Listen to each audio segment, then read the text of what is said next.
Welcome back to Breakthrough Innovation, where we uncover what it really takes to lead change, to create value, and to build what's next.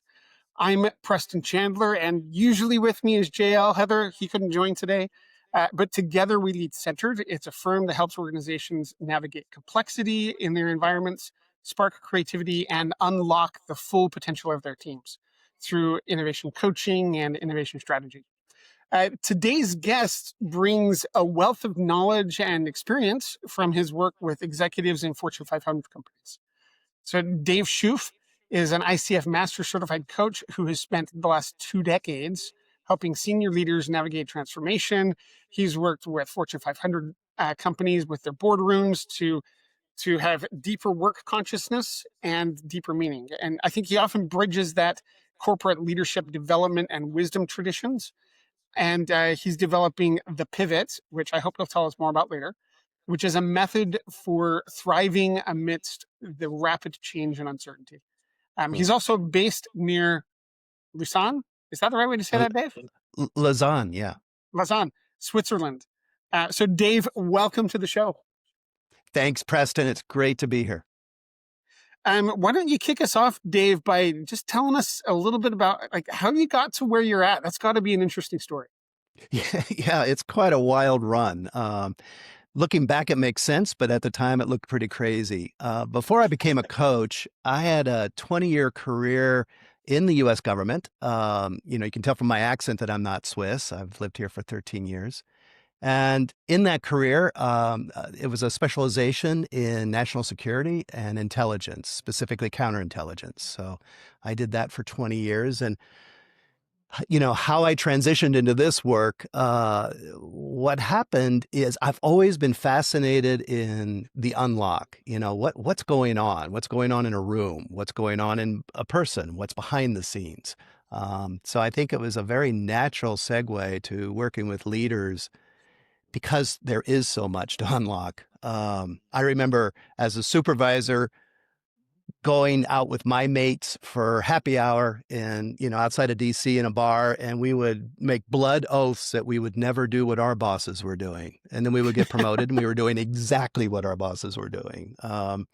Or, someone on the team I kind of wished would rotate out and they eventually would, and I'd celebrate. And then the new person coming in within 3 months was doing the same thing. So I wanted to understand what was going on, kind of like the invisible winds, in the organization. So I got smart about organizations and leadership, and it was just a natural segue. I think the skills I learned in situational awareness, different kinds of intelligence, emotional intelligence, intellectual intelligence, relational intelligence, all served me well in working with leaders.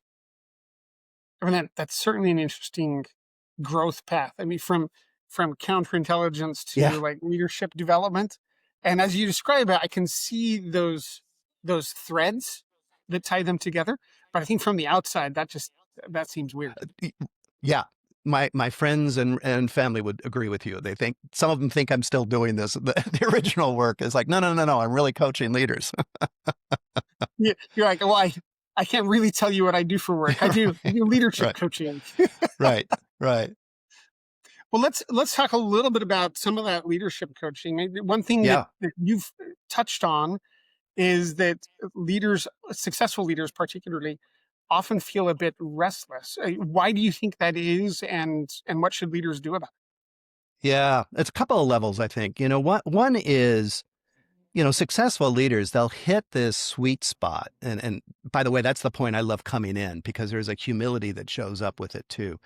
Where they've hit all the kind of the external signs of success, they've got the roles, they've got the salaries, they've got the lifestyle that they want, and yet there's this longing, there's this disturbance. I sometimes call it the disquiet. It wakes you at 3 a.m.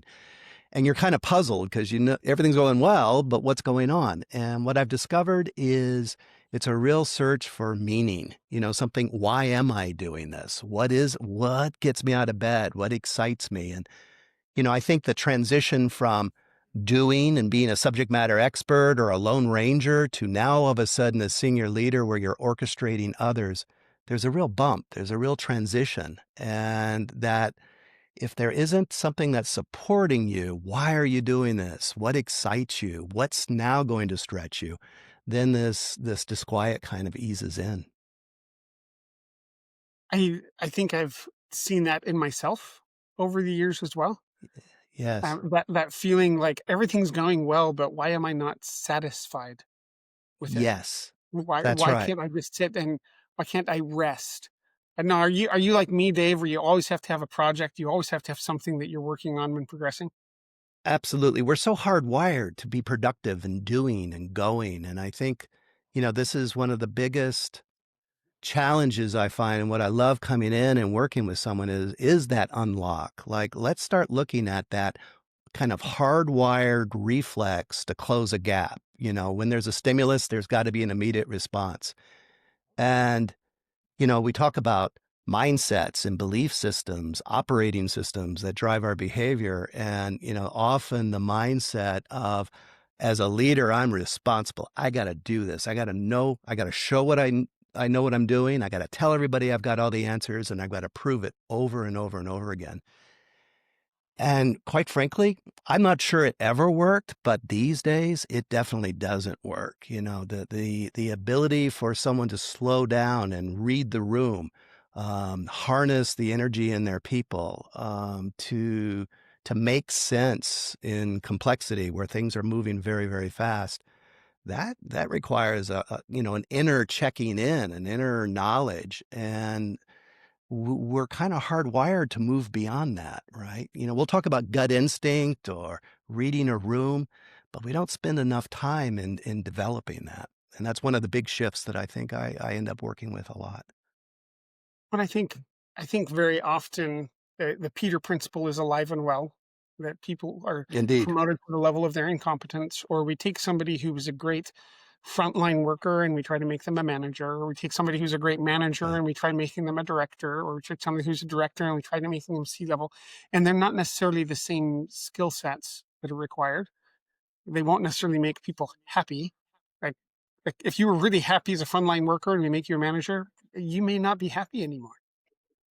That happened to me. I remember the love of, the work I was doing in the government, operational, being on the street, traveling, really getting your hands dirty. That was fuel for me. And then as I was getting promoted and moving into leadership roles and global executive directorships, I felt out of touch with the very thing that inspired me. And it took me a while to shift what I was really passionate about. And I see that a lot in my clients. The success formula that got them there, that's not enough to carry on. In fact, it can actually be a hindrance. We don't want to ignore the wisdom that comes with that, right? For sure. But it's a different set of muscles. Well, so let's talk about developing some of those new muscles. So I think Mm, a lot of leaders do need the self development, the self improvement, um, and many of them either don't know how to go about it, or I've seen some that actually feel guilty for taking any time for themselves. So what? Why don't you talk a little bit about that? What can yeah. leaders do about that? I really like how you just said that they feel guilty. One of the most common things I'm saying to my clients is, if it feels selfish, you're in the right spot.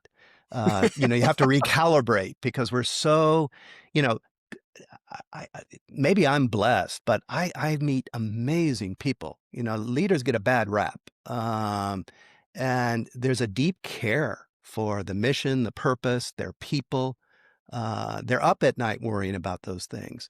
So when I come in and start talking about, you need to take more time for yourself. You need to, you know, focus in on, what gives you energy, what's sapping your energy, what builds your resilience.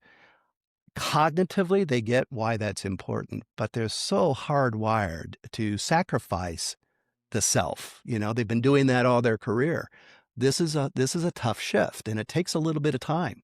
Um, I have to make a case for sure, but usually it's because what happens is I point to the suffering, what's not working, what's no longer working, Yeah, yeah, um, and that's the sweet spot, right? That's where the opening is.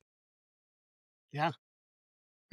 That's fascinating, and I think you mentioned it. Maybe it was before our call about when you're able to talk with or start working with these executives, it's often when they've kind of hit that wall and they have that moment of humility to Yes. start working with you. So why don't you describe a little bit what that mindset is where you say, now I can teach you. Like Yeah. now we can work together. Yeah.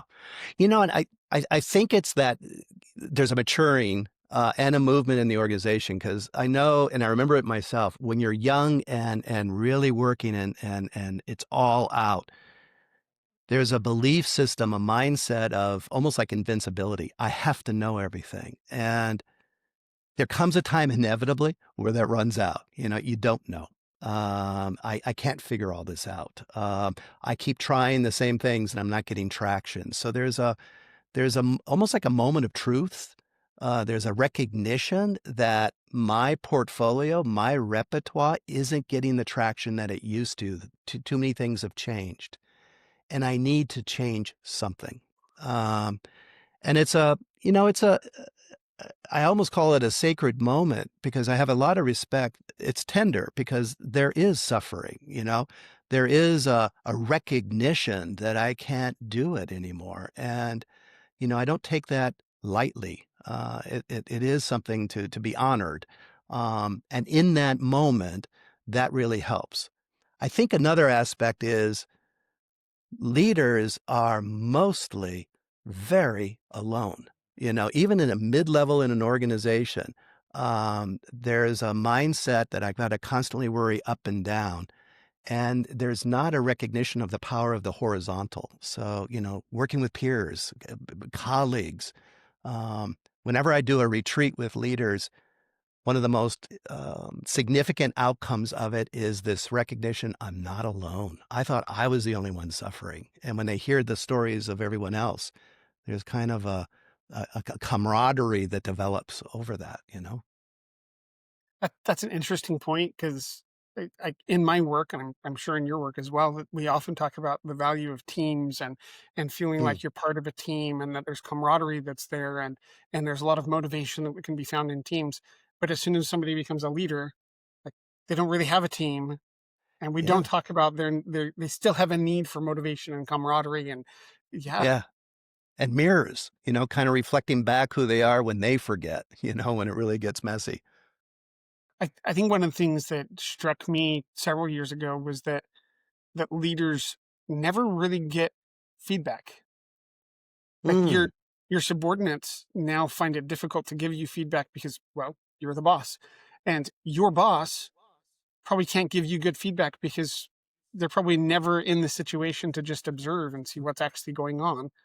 So you just don't get good feedback. So you're alone from their perspective is you don't yes. have peers and you don't get a whole lot of feedback. That's got to be a position of fear because Yes. now you're alone and you don't hear anything from the world around you. Yeah. Absolutely. And I find in coaching often I'll normalize that fear, and that helps a lot. And then the next step, like what do you do inside of that? And I often will recommend leaders have their own board of directors. So organizations can have board of directors. Why can't I? So collecting peers both inside the organization and preferably outside of the organization to have your own circle of people that'll call you on your stuff. That won't hold back, that are holding you as their focus. I've had a couple of clients even pull them together at an end of year, like board meeting, and people are honored to be asked. That's the other thing. If there's a reluctance to do this or a shyness, it's a privilege. If I were on your board, it would be a great honor. So that's been a big help, I find. That's an interesting one. I think I think one question before we move on to the end that I'm curious about because you've touched on it a couple times is the nature of the world today is constantly Hmm, changing. What does that mean for executives, for leaders? How should they approach that world now? Because there's not a moment of stability. that's It's not like right. I just need to get to that moment of stability. It's always changing. So what do leaders That's need right. to do? I think you're spot on. I mean, you hear the term meta crisis, and on one level, a lot of people think that just means a collision of lots of different problems. but there's something much more fundamental underneath that. It's true that we've got, upheavals, we've got environmental concerns, political instability, polarization. But underneath this is a sign that, our leadership models, our organizations, even our identities were kind of built for another time. They're obsolete.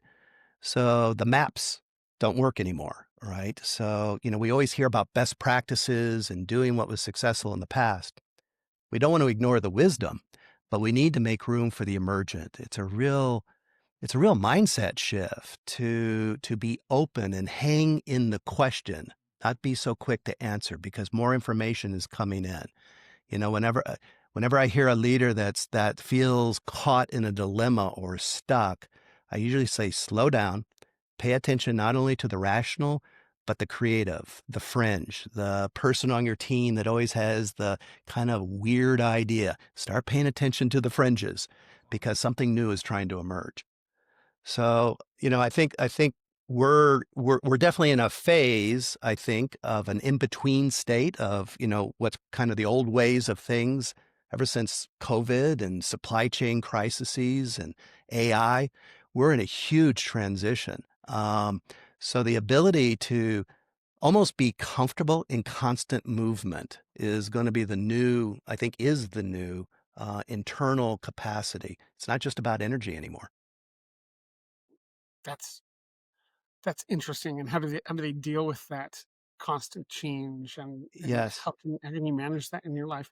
And we had a prior guest who I think described it as surfing, and that you're no longer standing on shore. You are surfing the wave, and you're constantly moving, and you got to figure out Yes. how I manage this. And it's not even a one direction wave, right? I think there are a bunch of them Yeah, that are kind of crashing in together. And, you have to be almost constantly it's vigilant. almost yes, exactly. And I think a reframe around what does the whitewater mean? In our day and growing up, if we saw whitewater that was, something's dangerous and wrong, this is the new normal. And there's actually opportunity.